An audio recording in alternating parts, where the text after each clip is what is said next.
Dice la Mishnah, Rabban Shimon ben Gamliel Omer, Rabban Shimon, hijo de Gamliel, decía, Al Shelosha de Barim Olam Kayam.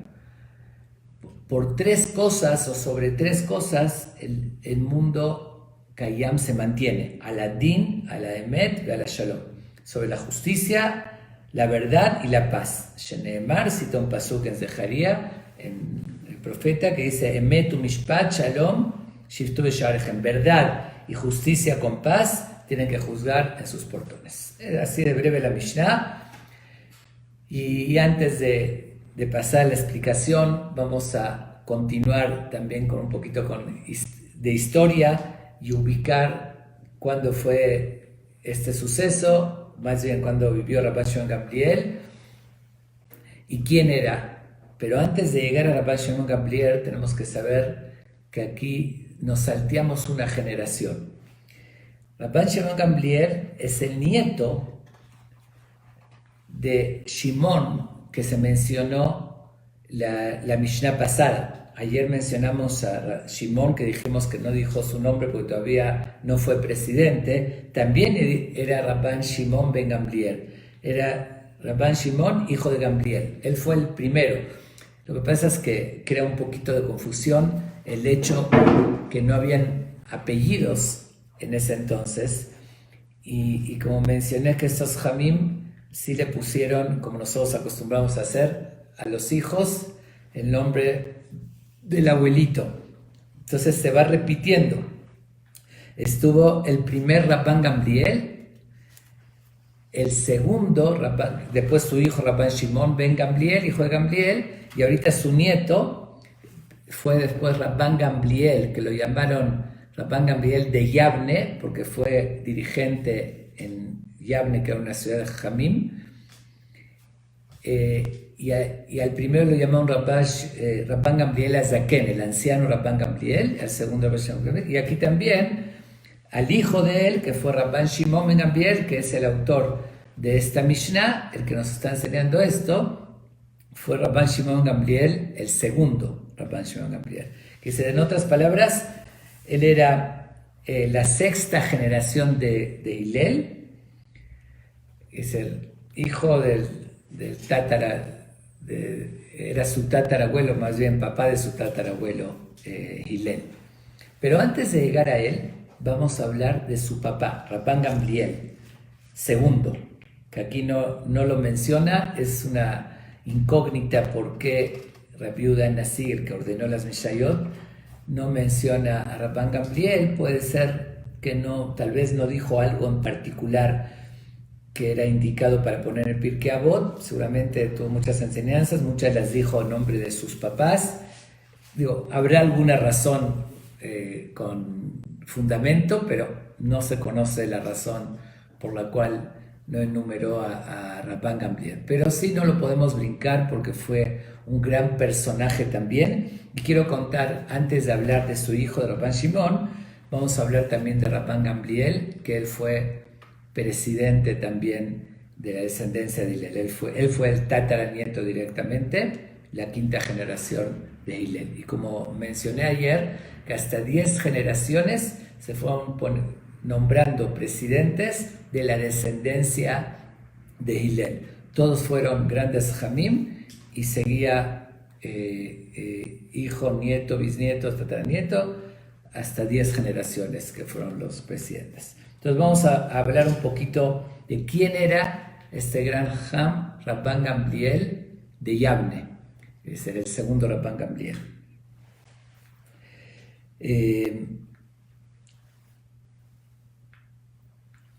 El papá de él, habíamos dicho Shimon,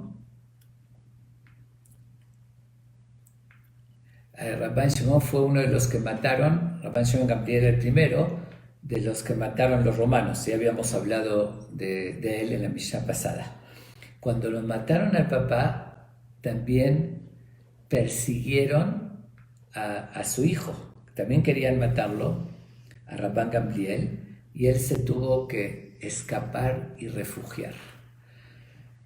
Entonces, como tuvo que escaparse y refugiarse, pusieron a Rabbi Yohanan ben Zakkai, porque eso fue en la época de la destrucción del Bet HaMikdash, cuando ya destruyeron el Bet HaMikdash, y ahí pusieron a Rabbi Yohanan ben Zakkai como presidente de los Jamim. Vamos a hablar de él en unas misiones más en el segundo capítulo, que ahí menciona sus enseñanzas, y vamos a hablar un poquito de la historia de Rabbi Yohanan ben Zakkai. Es muy conocida la historia del Talmud, que menciona que él, cuando estaban sitiando los romanos Jerusalén, y él era también pacifista, él quería evitar el enfrentamiento para que no haya muertes, fue con el César, con el emperador, y hubo un diálogo que lo vamos a contar más adelante, pero se ganó la simpatía del César. El César, aunque destruyó Jerusalén y mató a toda la gente, los Jamim, a Rabbi Yohanan ben Zakkai lo dejó vivo y lo protegió. De hecho, hasta lo cuidó y lo protegió. Entonces, como Rabban Gamliel se tuvo que escapar, lo pusieron a él como presidente, aunque él no era de la descendencia de Hillel, que eran los que estaban destinados a ser presidentes, pero sí era alumno de Hillel y Shammai. Por eso más adelante, cuando se menciona a Rabbi Yohanan ben Zakkai, se va a mencionar Kibelu Mehem, que él recibió la Torá, las enseñanzas de Hillel y Shammai. Se retoma porque fue el alumno más joven y vivió hasta esa época, por eso lo pusieron a él por ser alumno, aunque no le correspondía. Después, el mismo Rabbi Yohanan ben Zakkai, como tenía un acercamiento con el emperador, entonces le pidió que tenga clemencia y que los deje también a la ciudad de Yavne con todos sus sabios, que no los persiga y que los deje vivir. Y ahí es cuando regresa Rabban Gamliel de Yavne, que así se lo llamó, el segundo Rabban Gamliel, regresa ya abiertamente, sale de su escondite y entra al Sanedrín. No entra como presidente, aunque le correspondía a él, pero después que ya lo nombraron a Rabbi Yohanan ben Zakkai y él mismo fue el que le ayudó a regresar, por respeto a él, entonces no permitió que sea nombrado como presidente. Hasta la muerte de Rabbi Yohanan ben Zakkai, entonces ahí sí regresó el título a quien le correspondía, que era Rabban Gamliel, que como dije que era la quinta generación de Hillel, en tiempos que seguían siendo muy difíciles, de persecuciones, de matanzas, de rebeliones. Pasaron estos Jamim, de verdad tuvieron que enfrentar épocas muy, pero muy difíciles. Bueno, hablando un poquito de él, de este Rabban Gamliel, el papá del que vamos a hablar ahorita, Rabbi Shimon, fue un gran sabio, siguiendo toda su descendencia de Hillel, siguieron la misma escuela de tener humildad, de ser muy sabios, pero generosos, bondadosos con el pueblo de Israel, preocupándose por ellos, y él no fue la excepción. Él además era un gran científico. Rabban Gamliel estudió también, como otros de sus compañeros que ya mencioné ayer, estudió la filosofía griega, era muy experto en el idioma, lo menciona el Talmud, que hablaba el griego perfecto porque tenía relaciones con el gobierno y conocía toda su cultura y su filosofía, pero además entró mucho en la ciencia. El Talmud relata que él inventó, en ese entonces, recordemos, estamos hablando de hace 2000 años, hoy lo vemos muy natural y muy normal, pero en ese entonces inventó como un tipo de telescopio que podía medir la distancia. Hoy lo llamamos a eso, no me acuerdo cómo se dice, el aparato ese que uno lo pone y ve qué distancia hay hasta el otro lado. Hoy son cosas electrónicas, sofisticadas, que obviamente con la tecnología que hay lo vemos muy natural, pero en su época, un telescopio para medir cuánto eran, hasta dónde llegaban las 2000 amot. 2000 amot era una medida que está indicado en la Halajá, en el Talmud, que en Shabbat uno no puede caminar o salir de la ciudad más de 2000 amot, que decir, puede saliendo del lugar habitado, poblado, puedes caminar hasta 2000 amot. Hay diferentes opiniones cuánto es. Una más un codo, si son 50 centímetros, 40, 60, digamos 1000 metros. Y más de eso no puedes salir en Shabbat. Entonces, para no estar en cada espacio que se encontraba midiendo cuántos son esos 2000 amot, él inventó un aparato que observaba y en el aparato le marcaba, podía saber hasta dónde llegaban esos 2000 amot. Era algo de verdad, un invento científico en su época muy, pero muy innovador, muy sofisticado, como dije, y ese fue Rabban Gamliel, que era además, como dije, un gran científico. Y es interesante, voy a contar una historia que se dio con él, porque lo reconocían como un gran sabio, y de verdad todos los jamim del pueblo de Israel que tuvimos tenían un nivel que no lo podemos ni imaginar, pero en todo, conocían de todo, todas las ciencias, un conocimiento profundo, y los respetaban, realmente, a veces los odiaban, los perseguían, pero sabían y reconocían su ciencia. Una historia que se dio en Roma, en esa época que dominaban los romanos, como dije, fue la destrucción del templo, que había ¿cómo llamarlo? Un político romano, uno de los del gobierno, que antes de morir dejó un testamento. Él tenía 7 hijas, pero en el testamento dejó indicado que toda su fortuna que se la entreguen solamente a una de sus 7 hijas, y decía el argumento, decía por el hecho que solamente una hija es mía, las demás 6 hijas que tengo, mi esposa me engañó y no son hijas mías, solamente una. Pero deja en el testamento y pide que el tribunal de Roma descubra quién es esa hija única, para darle a ella su fortuna.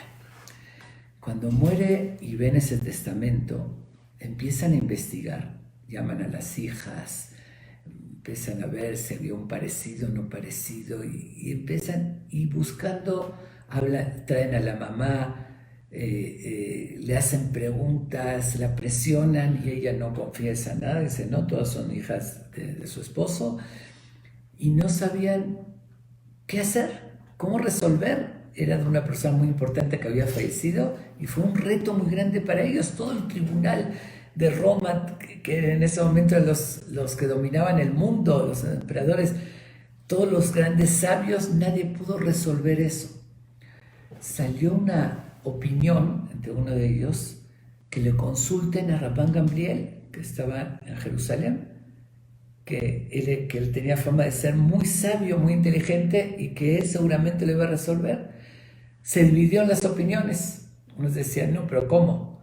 Nos vamos a humillar, que se quede el caso sin resolver, vamos a decir que nosotros recurrimos a un rabino judío y nosotros no lo pudimos resolver. Pero otros decían, no, pues Jerusalén nos pertenece a nosotros y él es como parte de los romanos también, porque tenemos ese lugar conquistado. Bueno, al final ganó la mayoría y mandan a traer a Rabban Gamliel para ver si podía resolver este caso. Rabban Gamliel le pide el testamento, lo empieza a leer, se concentra un momento y dice, ¿quién de las hijas es Miriam? Y todos se quedan así asombradísimos. En el testamento no decía que había una hija Miriam, y efectivamente una de las hijas era Miriam, estaban ahí presentes las 7 hijas. Entonces, no, más bien, primero preguntó, ¿hay una hija Miriam? Y sabían que sí. Y se quedaron asombrados, ¿cómo supo eso? Y se pone a observarlas y dice, la tercera es Miriam. Se quedaron todavía perplejos, pero no nada más que supo que había una hija Miriam, sino supo quién era, que era la tercera. Bueno, todos se vuelven locos, pero todavía no se podía demostrar y traer ninguna prueba, ni decir nada con seguridad. Ok, entonces Él dijo, obviamente, para el truco que estaba tratando de hacer, dijo, esto no se resuelve de una forma natural. Esto se va a resolver de una forma metafísica, y para resolverlo, aunque no era cierto, no lo estaba diciendo así para demostrar, dijo, para resolverlo tenemos que traer el cadáver del fallecido, del difunto, y frente a ellas, a las hijas, la tenemos que quemar, y cuando quememos el cadáver, de forma milagrosa, él va a revelar quién es su hija. De repente, una de ellas se pone a llorar y se sale, que dijo, que no quiero que hagan eso, que le hagan eso a mi papá, que sea así de despreciarlo y que quemarlo. Inmediatamente dijo Rabban Shimon ben Gamliel, Rabban Gamliel, ella es la hija verdadera, y todos asombradísimos, dijo, ¿cómo supiste? ¿Cómo hiciste eso? Le dijo, y les explicó. Le dije, vi el testamento. El testamento estaba dividido en 4 partes. Unos renglones, después una separación, otros renglones, así 4 párrafos. Y me di cuenta que al final de cada párrafo terminaba con una letra. Vi las iniciales de los 4 párrafos y formó la palabra, que era un nombre, Miriam. Buscando en todas las claves, fue el único nombre que formó. Entendí que había una hija Miriam. ¿Por qué supe que era la tercera? Porque vi que ella estaba bajando la vista y las demás muy descaradas, y justamente está escrito, como eran bastardas, las demás tenían ese descaro y atrevimiento. Y después la última prueba, cuando dije que vamos a... Su verdadera hija tenía esa compasión y dijo, de ninguna manera, prefiero que no me den la herencia y no desprecien a mi papá. Y eso demostró que era su verdadera hija. Trajeron a la mamá, la presionaron y al final reconoció frente a todos que efectivamente esa era la única hija del difunto y todas las demás eran de otras personas.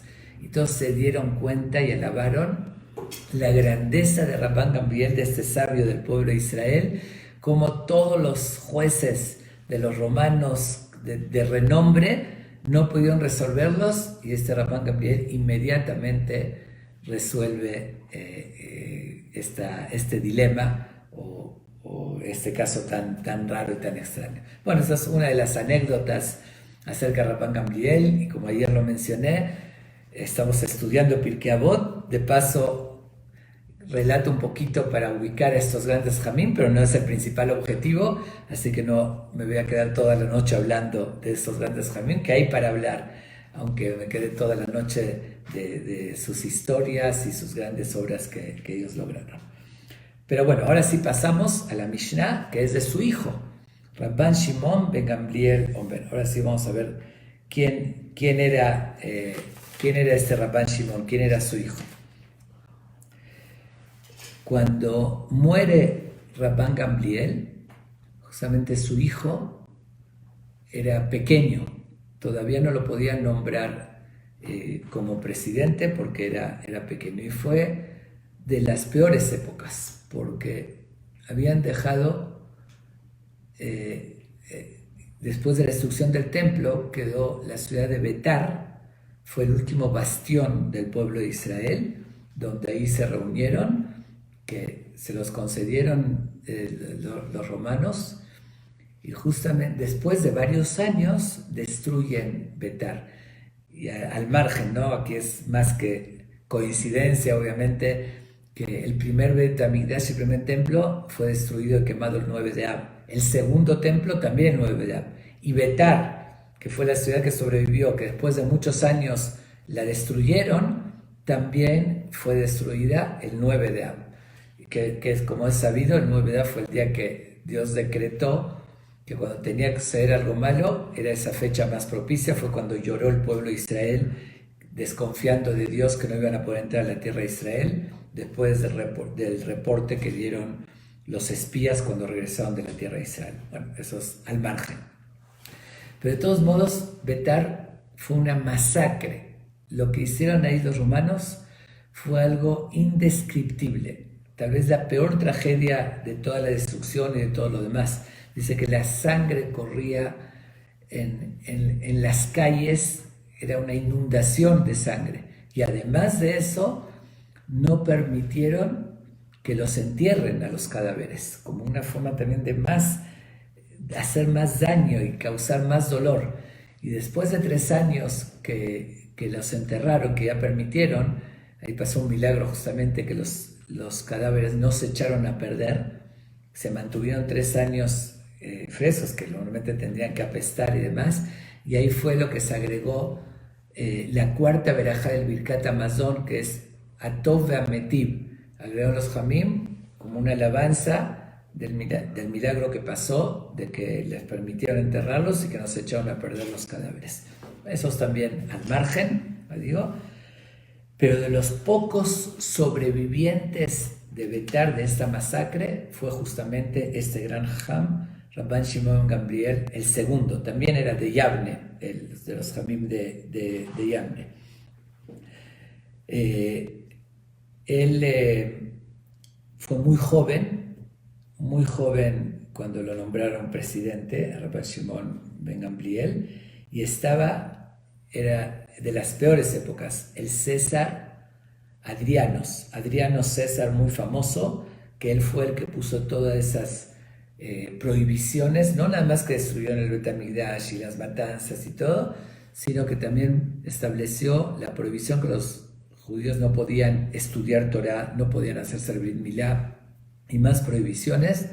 Y fue cuando mataron a esos 10 mártires, entre ellos Rabbi Akiva, que justamente estudió Torah, y lo mataron. Fueron mártires que los martirizaron también y que los torturaron, los mataron, como lo había mencionado justamente ayer. Y justamente el día que murió Rabbi Akiva, más bien que lo asesinaron, ese día le nació a Rabbi Shimon ben Gamliel un bebé que se llamó Yehudá, que en futuro fue Rabbi Yehudá Nasi, que vamos a ver en la próxima Mishnah, que él opina. Rabbi Yehudá Nasi también era la 7ª generación de Hillel, fue presidente y fue el que ordenó y escribió toda la Mishnah. Parte de la Mishnah es lo que estamos estudiando, el Pirkei Avot, pero él fue el que ordenó, él la recopiló y hizo que se escriba la Mishnah, y gracias a él tenemos el Talmud, él que escribió la Mishnah, y Rabine y Rabashé, que escribieron después, recopilaron el Talmud. Gracias a ellos tenemos este tesoro tan importante. Entonces, el día que matan a Rabbi Akiva, justamente por violar, por estudiar Torah, le nace el bebé, pero él decide hacerle igual a Yehudá, que fue Rabbi Yehudá Nasi, hacerle Brit Milá, aunque estaba prohibido. Obviamente lo hace en secreto y lo descubren y lo delatan con Tornostrofos. Era el gobernador malvado de Jerusalén en ese entonces, de los humanos.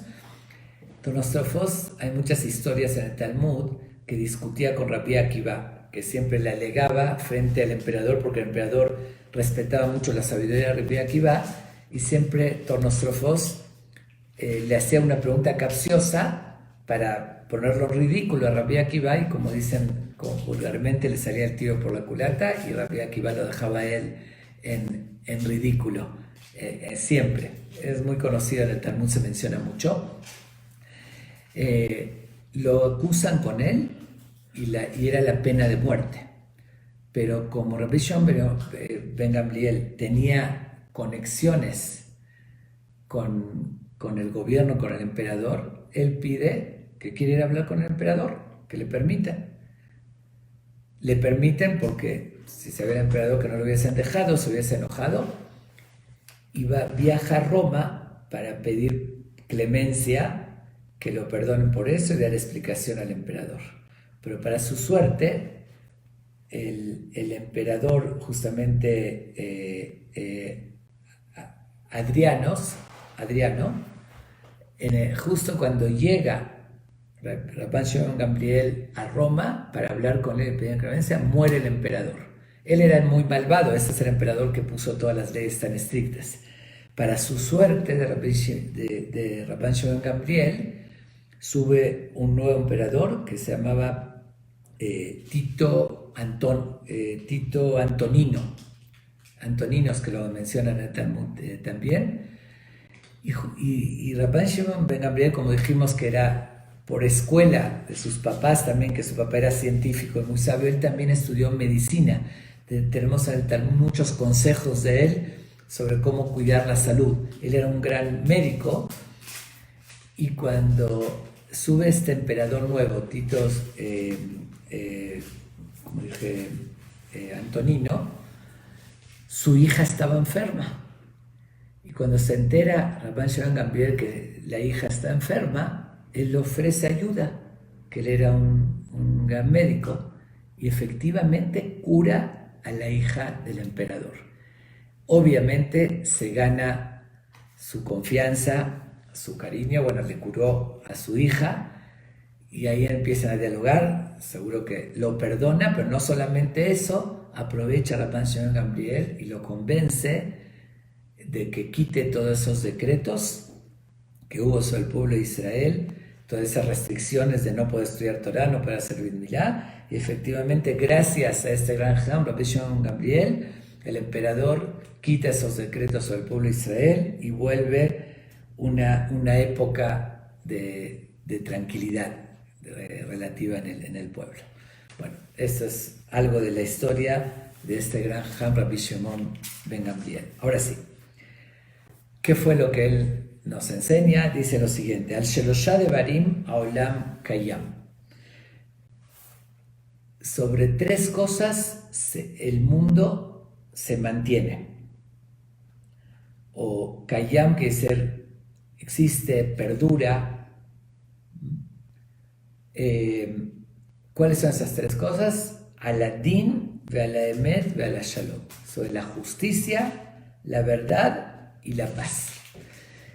Si recuerdan los que siguieron todas las noches estas Mishnayot, la segunda Mishnah que estudiamos fue la de Shimon HaTzadik, el gran Shimon, el justo de Anshe Knesset Agdolá, del gran parlamento rabínico, que ya hemos hablado de eso, que fue el último que quedó Shimon HaTzadik, y él justamente dijo un dicho muy parecido que aparentemente se está contradiciendo. Él dice: sobre tres cosas el mundo se mantiene. Y si recuerdan, dijimos a la Torah, a la Abodá, el estudio de la Torah, el servicio a Dios y el ayudarse mutuamente. Entonces uno lee esta Mishnah y dice, bueno, que se pongan de acuerdo, ¿no?, sobre cuáles de esas tres cosas se mantiene el mundo. Es una pregunta que todos los comentaristas le hacen, y la respuesta, si vemos en las palabras precisas, están ahí incluidas las respuestas, porque el primero dijo Haolam Omed, el mundo se mantiene, quiere decir que ahí explican que el mundo fue hecho con ese objetivo, y la razón de la existencia del mundo y de la creación fue para el estudio de la Torah, el servicio a Dios y la ayuda al prójimo. Ahorita dice otra cosa, Haolam Kayam. Kayam es como que sigue manteniéndose, perdura, que dice, sigue existiendo el mundo. Y es verdad, son dos conceptos. Haolam Kayam, ¿por qué? Porque si no habría justicia, si no habría verdad y no habría paz, no puede subsistir el mundo. Es decir, imagínense que no haya paz y siempre de repente hay una guerra, ¿no? Pero si todo el mundo estaría en guerra porque no habría paz, ya no podríamos sobrevivir. Si no habría justicia, no habría verdad, también una cosa lleva a la otra, obviamente, porque la justicia, cuando se hace con verdad, lleva a la verdad, Y cuando hay justicia de verdad, hay armonía y paz.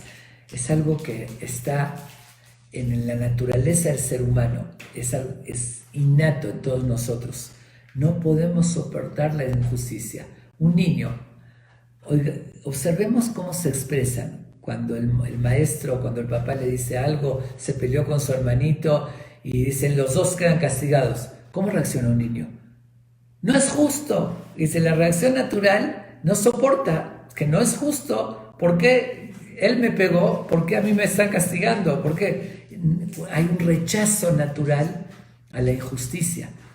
Y realmente, si no habría justicia, lamentablemente vivimos una época donde no es fácil encontrar una justicia verdadera, con autenticidad, con objetividad, sin sobornos, sin inclinarse a un lado, pero son cosas que se necesitan para la supervivencia del mundo, son bases absolutas. Voy a decir una opinión personal para responder también a esta pregunta. En verdad, las 6 cosas requieren el mundo. Las 3 que dijo Shimon HaTzadik, la Torah, el servicio a Dios y la ayuda, y estas 3 que dice Rabban Shimon Gamliel, la justicia, la verdad y la paz. Son 6 cosas que cualquiera de las 2 podían haber dicho las 6 cosas. Ahora, ¿por qué uno dijo una y otro dijo otra? Siguiendo la analogía que vengo haciendo en todas las Mishnayot, entendiendo el contexto, en qué época lo hicieron y el fondo, porque estos Jamim, de tantas enseñanzas que ellos dieron, hicieron énfasis e hincapié en estas enseñanzas.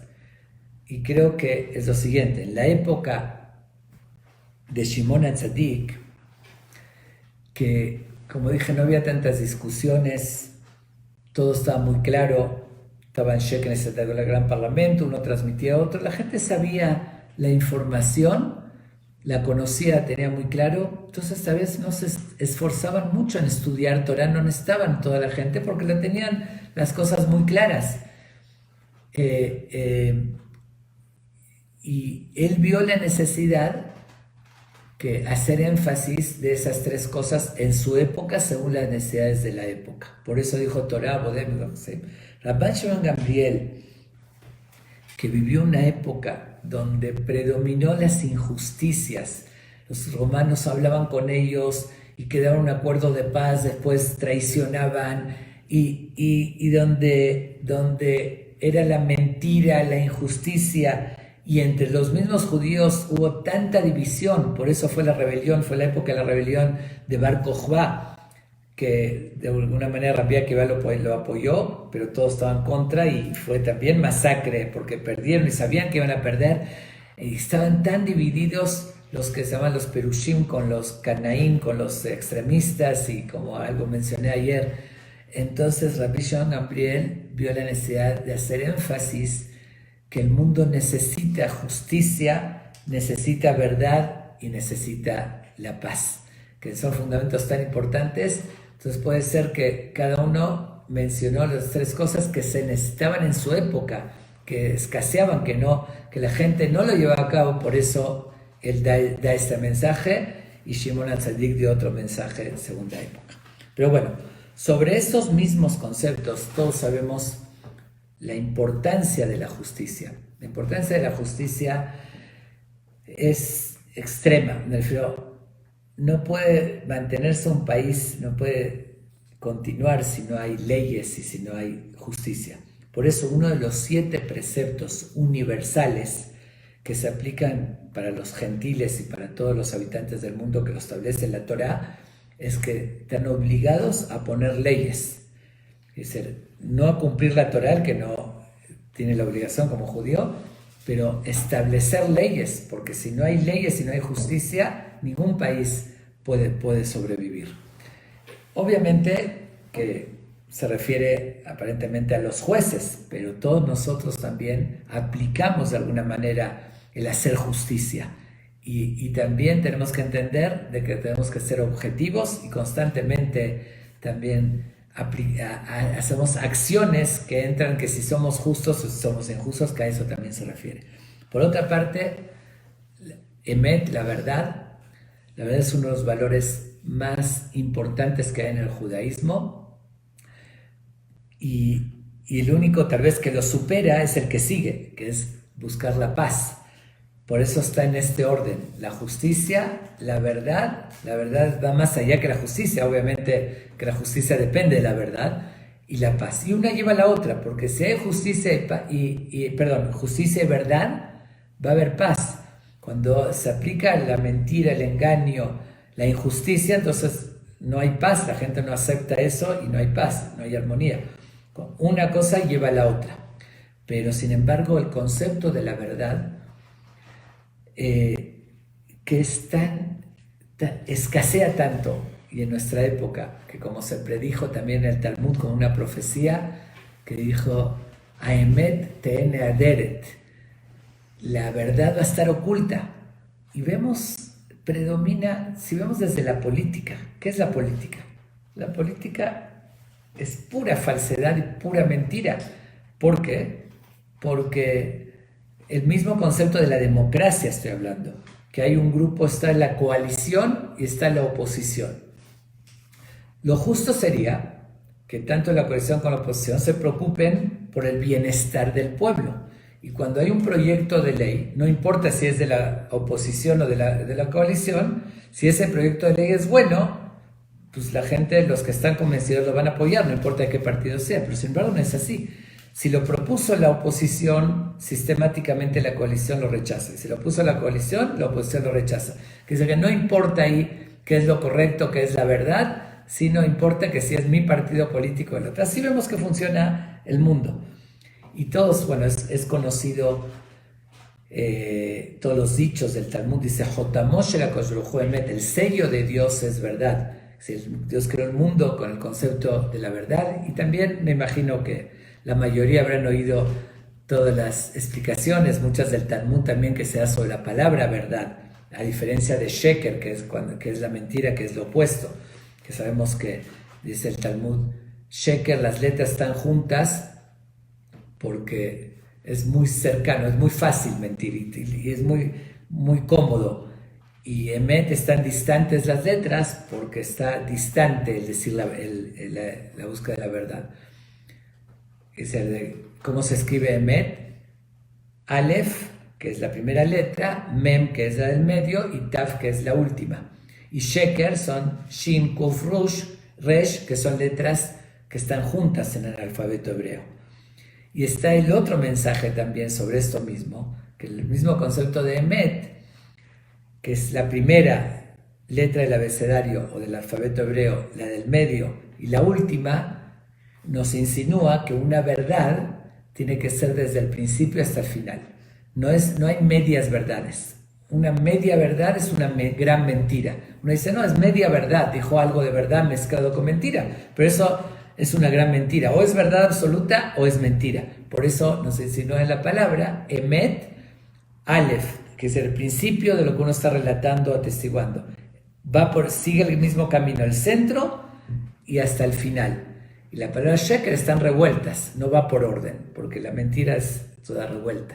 Es sabido también que dicen que las letras aleph, mem, tet tiene cada una dos bases, cada letra, la aleph 2, la mem, la taf, y sheker cada una tiene una sola base, que es el dicho que dicen sheker en los raglaim.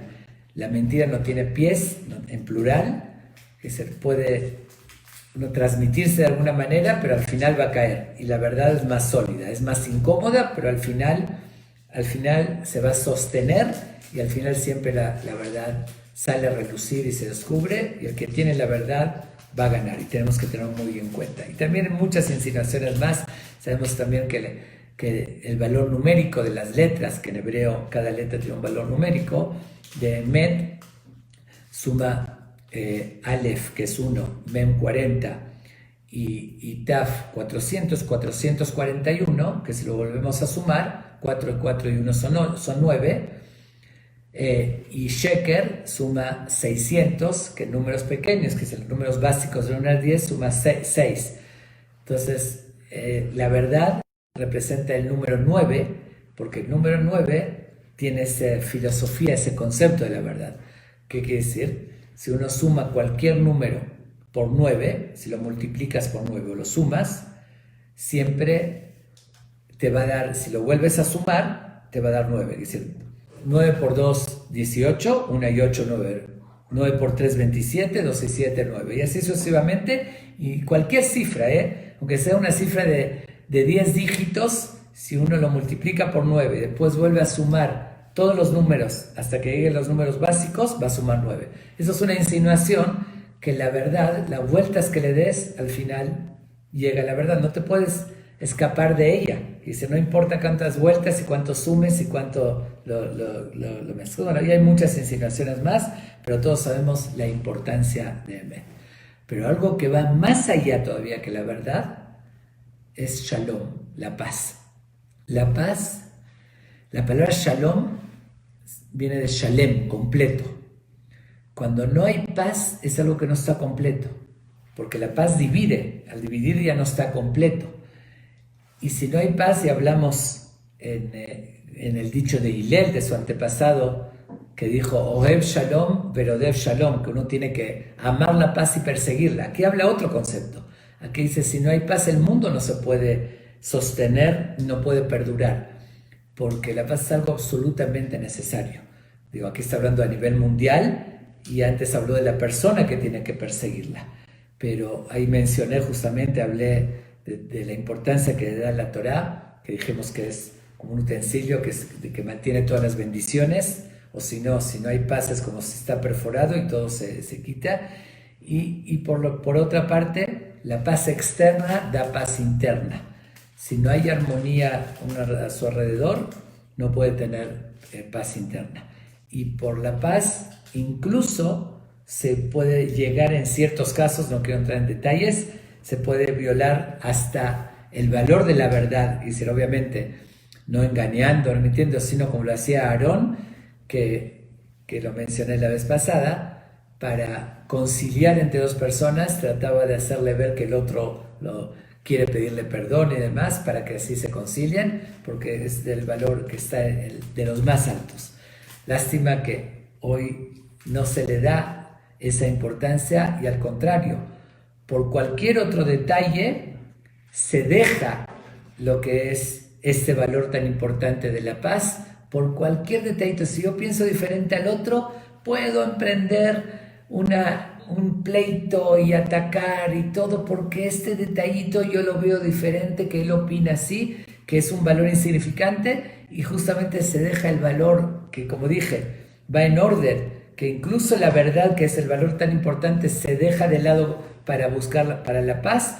Pero a veces la gente, lamentablemente, pasa en el mundo que por algo mucho menos que la verdad y mucho menos que otros valores, se deja el más importante, que es el Shalom, que es lo que Dios nos pide todo el tiempo.